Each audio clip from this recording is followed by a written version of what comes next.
According to Didi's internal memo, Didi employees are prohibited from selling shares before listing in Hong Kong. Employees at China's ride-hailing giant Didi Global were told that they cannot exert their stock option rights until the day the company completes a listing in Hong Kong, according to an internal memo seen by the South China Morning Post. The company announced plans this month to delist from the New York Stock Exchange, and it is now barring employees from cashing out until new shares are available in Hong Kong, according to the company memo. Before the new rule, employees would have been able to sell their stock starting in January. The rule applies to all current employees and those who have left within the last 180 days. One reason, according to the memo, is because the company must provide information to the U.S. Securities and Exchange Commission about its stock incentive plan. The memo also cited company rules regarding significant non-public information and the prevention of insider trading. China paves way for new VIE IPOs overseas with new regulation. Didi did not immediately respond to a request for comment. The suspension comes nearly 6 months after its blockbuster $4.4 billion IPO in New York on June 30. Just days later,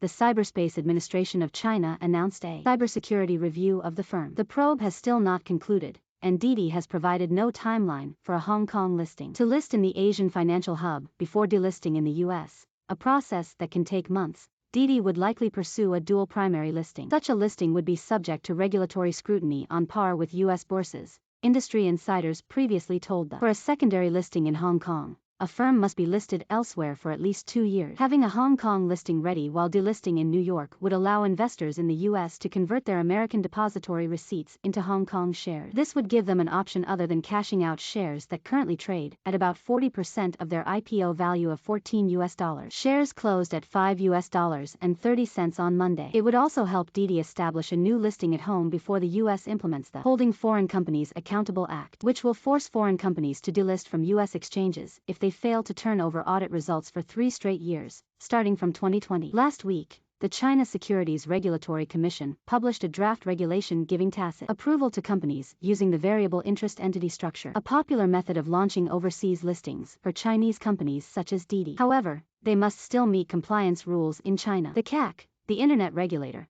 drafted new rules in July requiring a security check of any platform handling the data of more than 1 million users if they seek an overseas listing. The rule was later clarified to also apply to Hong Kong listings.